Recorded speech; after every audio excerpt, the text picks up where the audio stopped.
वर्तमान समय की यदि जियो पॉलिटिक्स को देखें तो उसका सबसे बड़ा सेंटर कौन है? मिडिल ईस्ट है। आज हम भारत और मिडिल ईस्ट के बीच में संबंधों का विश्लेषण करेंगे। सबसे पहले जो मिडिल ईस्ट नाम दिया गया है यूरोपियन कंट्री द्वारा जो सऊदी और अरब कंट्री और खाड़ी देश हैं उनके संदर्भ में मिडिल ईस्ट का प्रयोग किया जाता है, जबकि इंडिया इसको क्या बोलता है? पश्चिमी एशिया। तो देखिए, भारत का मध्य पूर्व और पश्चिम एशिया के साथ अत्यधिक निकट, ऐतिहासिक और सभ्यतागत हमेशा से संबंध रहे हैं। यह क्षेत्र भारत के विस्तारित पड़ोस के रूप में देखा जाता है। तो भारत ने अपनी नेबरहुड फर्स्ट जो पॉलिसी है उसके तहत एक नया कीवर्ड यूज किया है जिसको बोलते हैं विस्तारित पड़ोस या फिर एक्सटेंडेड नेबरहुड। तो उसमें जो अरब कंट्री है उनको शामिल किया गया है। इसके अलावा बात करें तो भारत मध्य पूर्व संबंधों में बदलते पहलू किस प्रकार से पहलू चेंज हो रहे हैं। तो सबसे पहले हम देखें तो पहले किस प्रकार से हमारे संबंध थे। तो भारत के लिए आर्थिक रूप से विकसित होने हेतु मध्य पूर्व का बहुत महत्व था। यह तेल आयात का महत्वपूर्ण स्रोत होने के साथ साथ भारतीय श्रमिकों और धन संप्रेषण की जो धन प्रेषण की दृष्टि से महत्वपूर्ण था, क्योंकि भारतीय श्रमिक यहाँ पर लगभग 8 मिलियन भारतीय श्रमिक यहाँ पर काम करते हैं, जो कि कितना पैसा पहुंचाते हैं? लगभग 50 बिलियन डॉलर यहाँ से इंडिया को पहुंचाए जाते हैं। और अब किस प्रकार से संबंधों में चेंज आ रहा है? तो वर्तमान समय में भारत अभी भी उसी राह पर चल रहा है, किंतु लुक वेस्ट पॉलिसी। तो अभी भी उसी राह पे चल रहा है। किस राह पे चल रहा है? एक तो हमारी जो ऊर्जा जरूरत है या फिर जो हमारी एनर्जी डिप्लोमेसी है वो, और सेकंड क्या हमारी जो इकोनॉमिक डिप्लोमेसी है, जहां पर हम कोशिश करते हैं कि हमारा मिडिल ईस्ट से जो रिमिटेंस है वो लगातार बना रहे। और वर्तमान में उसका लेवल क्या है? लगभग 50 बिलियन डॉलर के आसपास वो लेवल हमारा है। तो लुक वेस्ट पॉलिसी के तहत दृष्टिकोण को तीव्र कर दिया है 3 मुख्य धुरियों पर। अब 3 मुख्य धुरी यहाँ पर कौन कौन सी है? एक तरफ तो अरब देश है, दूसरी तरफ इजराइल है और तीसरी तरफ ईरान है।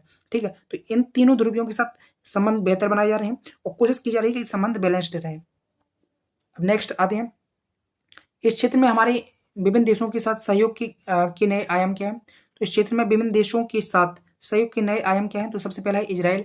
इजराइल के साथ हमारे शुरुआत में उतने मजबूत संबंध नहीं थे, बट 1990 के बाद, खासकर 1992 में जब से हमारे रणनीतिक संबंध स्थापित हुए, कूटनीतिक संबंध स्थापित हुए हैं, तब से तेजी से वृद्धि हुई है। इजराइल के साथ हमारा रक्षा में, कृषि में, विज्ञान और प्रौद्योगिकी में तेजी से संबंध आगे चल रहे हैं। अगर बात करें ईरान की, जो कि यहाँ का सेकंड इंपोर्टेंट महत्वपूर्ण कंट्री है, पहले अरब देश है, सेकंड नंबर पे ईरान है और थर्ड पे इजराइल है।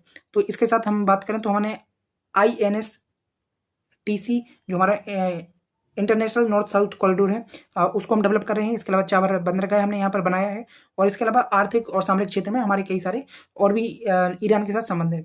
अन्य देशों के साथ संबंध की बात करें तो इराक, UAE और सऊदी अरब संभावित व्यापार सहयोगी और निवेशक बन सकते हैं। इराक से भारत बड़ी मात्रा में तेल खरीदता है। इसके अलावा UAE से भारत तेल भी खरीदता है। इसके अलावा यहाँ पर भारत के द्वारा बड़ी मात्रा में सामान का एक्सपोर्ट किया जाता है और UAE इन्वेस्टमेंट का भी एक बड़ा सोर्स है। सऊदी अरेबिया की साथ वही स्थिति है कि तेल और यहाँ से बड़ी मात्रा में निवेश भारत में आता है। सऊदी अरेबिया की बात करें तो सऊदी अरब में हज यात्रा करने वाले भारतीय तीर्थयात्रियों की संख्या, मतलब सांस्कृतिक जुड़ाव भी काफी ज्यादा है। इसके अलावा नेक्स्ट है जॉर्डन। तो जॉर्डन से रॉक फॉस्फेट जॉर्डन से काफी मात्रा में आती है। रॉक फॉस्फेट क्यों इंपॉर्टेंट है? क्योंकि जो फॉस्फेट उर्वरक बनते हैं, खासकर जो हमारे कोरोमंडल तट और साउथ इंडिया में लगे हुए हैं, उनके लिए जो फॉस्फेट की सप्लाई होती है वो यहीं से आती है। फॉस्फेट की भारत में काफी कमी है। इसके अलावा खाड़ी सहयोग परिषद के देशों ने भी भारत के खिलाफ पाकिस्तान प्रायोजित आतंकवाद के संभावित खतरे को अंततः पहचान लिया है। तो ये महत्वपूर्ण है कि भारत में जो आतंकवाद है उसका कारण के रूप में खाड़ी देशों ने, खासकर वो मुस्लिम कंट्री हैं और उनने भारत में टेररिज्म के एक रीजन के रूप में पाकिस्तान की पहचान की है। तो एक भारत के लिए काफी महत्वपूर्ण हो जाता है GCC के साथ अपने संबंध। नेक्स्ट है हाल ही में समय के साथ उठाए गए कदम। तो कौन कौन से कदम इस समय पे उठाए गए हैं? तो सबसे पहले है खाड़ी देशों में इकोनॉमिक डाइवर्सिफिकेशन ड्राइव भी अभी चलाई जा रही है। सऊदी अरब विजन 2030 ने संबंधों को तीव्रता प्रदान की है। अरामको और एर्डेन ओक इस क्षेत्र में प्रमुख तेल कंपनियां हैं। ये दोनों सार्वजनिक और निजी क्षेत्र की भारतीय कंपनियों के साथ संबंधों को गहरा कर रही हैं। ठीक है, तो हमारे लिए एनर्जी जो रिफाइनिंग कैपेसिटी है उसकी दृष्टि से और जो एनर्जी सप्लाई दोनों की दृष्टि से अरामको और एडनॉक कंपनी महत्वपूर्ण हो जाती है। इसके अलावा भारत ने दवा और चिकित्सा को भेजकर इस क्षेत्र में महामारी के प्रति सक्रिय प्रतिक्रिया देने में मदद की है। तो भारत की तरफ से जो वैक्सीन मैत्री पहल है उसके तहत, और इसके अलावा अन्य तरीके से जो मेडिकल इक्विपमेंट है, जो दवाइयां हैं, उनको यहाँ पर भेजा गया है। इसके अलावा देखें तो भारत ने जो UAE के साथ में एक फ्री ट्रेड एग्रीमेंट साइन किया गया है, जिसको क्या बोला जा रहा है? सेपा बोला जा रहा है। Comprehensive economic partnership agreement sign किया गया है और इसके तहत आगामी कुछ वर्षों में $100 बिलियन का ट्रेड करने की बात की गई है। इसके अलावा बात करें तो इजराइल के साथ भी हमने FTA समझौते को फिर से शुरू किया है। ठीक है, अब बेस्ट एशिया के लिए हम कौन सी पॉलिसी चला रहे हैं? Look west policy. अब इस पॉलिसी में क्या क्या बाधाएं आ रही हैं? तो जो भी हमारे संबंध है वो लुक वेस्ट पॉलिसी का ही हिस्सा है। इसमें अगर समस्याओं की बात देखें तो पहला है इजराइल के साथ अरब देशों के संबंधों में हो रहे सुधारों के आगे न बढ़ पाने पर। तो अभी क्या हुआ है, जो इजराइल हमास वॉर है, इसके साथ साथ इजराइल और जो अरब देशों के बीच में कॉन्फ्लिक्ट है, जो संबंध है, अब वो उस गति से तेजी नहीं बढ़ पा रहे हैं जैसा कि पहले हो रहा था। खासकर देखें तो अरब जनता में फिलिस्तीनियों के लिए व्यापक समर्थन आज के समय में विद्यमान है। इससे खाड़ी देशों में स्थित इजराइल देशों पर इजराइल के साथ संबंध बेहतर करने को लेकर जो प्रयास हो रहे हैं उन पर दबाव पड़ता है। खासकर अब्राहम अकॉर्ड इस दिशा में साइन किया गया था इजराइल के साथ अरब संबंध मजबूत करने के लिए। लेकिन इस अकॉर्ड पर भी और हालिया जो सऊदी अकॉर्ड होने वाला था उस पर जो फिलिस्तीन और हमास युद्ध है, फिलिस्तीन और इजराइल युद्ध है, उसका काफी नेगेटिव इम्पैक्ट पड़ा है। इसके अलावा यहाँ पर देखें तो चीन के बेल्ट एंड रोड पहल की तुलना में मध्य एशिया और मध्य पूर्व में भारत के प्रयास काफी कम स्तर पे हैं। तो चीन यहाँ पर एक प्रमुख कॉम्पिटिटर के रूप में उभर रहा है। तो कॉम्पिटिटर के रूप में क्यों उभर रहा है? क्योंकि चीन के पास इकोनॉमिक कैपेसिटी ज्यादा है, पैसा ज्यादा है। तो ऐसी स्थिति में चीन यहाँ पर ज्यादा निवेश कर सकता है और भारत यहाँ पर काफी पिछड़ा हुआ महसूस कर रहा है। नेक्स्ट है कोविड-19 के कारण उत्पन्न संरक्षणवाद के कारण क्षेत्र में रोजगार के संबंध में भारतीय मूल के लोगों की असुरक्षित स्थिति बनी हुई है। इसके बाद देखें तो यहाँ पर एक सिस्टम चलता है कफाला सिस्टम, खासकर तो उससे कफाला सिस्टम से क्या होता है, जो भारतीय श्रमिक हैं उनका यहाँ पर शोषण देखा जाता है, उनके अधिकारों की रक्षा नहीं होती है। इसके अलावा क्षेत्रीय विवाद का भी भारत संबंधों पर प्रभाव पड़ता है।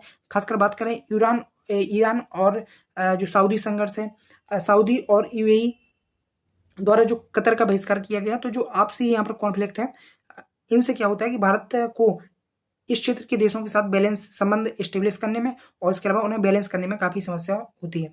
ठीक है, खासकर यहाँ पर जो हम बोलते हैं कि त्रिध्रुव बना हुआ है अरब देशों का, ईरान का और इजराइल का, तो इनके बीच में हम कैसे बैलेंस करें, यह भारत के समक्ष एक प्रमुख समस्या है। इसके अलावा अभी ये देखा जा रहा है कि इन देशों में जो नौकरियां हैं उनका स्वदेशीकरण करने की प्रवृत्ति बढ़ी है। खासकर सऊदी अरब अपने देश के लोगों को जॉब दे रहा है और भारत का इससे हो क्या सकता है कि भारत के जो श्रमिक वहां पर काम कर सकते हैं उनके जॉब पर नेगेटिव इम्पैक्ट पड़ सकता है। इसके अलावा कई बार देखा जाता है कि इस क्षेत्र से बड़ी मात्रा में जो टेरर ऑर्गेनाइजेशन है उनको फंडिंग मिलती है, या फिर जो भारत के अपराधी हैं वो इस क्षेत्र में शरण ले लेते हैं और सामान्यतः उनका प्रत्यायोजन नहीं हो पाता है। ठीक, आगे की राय क्या होनी चाहिए? तो सबसे पहले मध्यस्थ की भूमिका। भारत USA, सऊदी अरब और इजराइल के साथ अपने संबंधों का उपयोग कर प्रतिबंधों को कम कर सकता है और USA की मैक्सिमम प्रेशर रणनीति के दबाव को कम कर सकता है। नेक्स्ट क्या है? सहयोग को बढ़ावा देने के लिए मानवतावादी दृष्टिकोण अपना सकता है। इसके अलावा है ईरान, सऊदी अरब और इजराइल के साथ रणनीतिक सहयोग और स्थायी सॉफ्ट डिप्लोमेसी को लेकर हम तेजी से आगे बढ़ सकते हैं। नेक्स्ट क्या? तेल का विकल्प। भारत को तेल आपूर्ति के विकल्प पर फिर से ध्यान देना चाहिए। अब देखो, तेल आपूर्ति के संदर्भ में एक समस्या और है, जो यहाँ की देश हैं वो क्या करते हैं, तेल आपूर्ति पर ACI प्रीमियम लगाते हैं। ठीक है, तो ACI प्रीमियम से क्या होता है कि भारत जैसे देशों को अधिक पैसा पे करना पड़ता है। इसके अलावा तेल के विकल्प के लिए भारत क्या कर सकता है, तो जो भारत में ग्रीन एनर्जी है उनको बढ़ावा दे सकता है। इसके अलावा हम खुद भारत में भी ऑयल एक्सप्लोरेशन इनको तेज कर सकते हैं। इसके अलावा सेमीकंडक्टर डिजाइन और फैब्रिकेशन तथा अंतरिक्ष प्रौद्योगिकी जैसे क्षेत्रों में UAE तथा इजराइल जैसे देशों के साथ हमें जो सहयोग संबंध है उनको आगे बढ़ाना चाहिए। फाइनली क्या है निष्कर्ष? भारत और मध्य पूर्व देशों के बीच मजबूत और बहुविध सहयोग है, लेकिन यह क्षेत्र भारत को पारस्परिक रूप से हितकारी तरीके से विकसित होने का वास्तविक अवसर प्रदान करता आया है। मतलब लंबे समय से भारत के डेवलपमेंट में इस क्षेत्र का महत्वपूर्ण योगदान है, क्योंकि यहाँ से भारत की एनर्जी नीड पूरी होती है। हिंद प्रशांत की तरह मध्य पूर्व में भी क्षेत्रीय गठबंधन से भारत को व्यापक पहुंच मिल सकती है और इसका प्रभाव भी गहरा होगा। तो यहाँ पर क्षेत्रीय गठबंधन भारत कर भी रहा है, जैसे कि यहाँ पर एक गठबंधन उभर के आया है I2U2।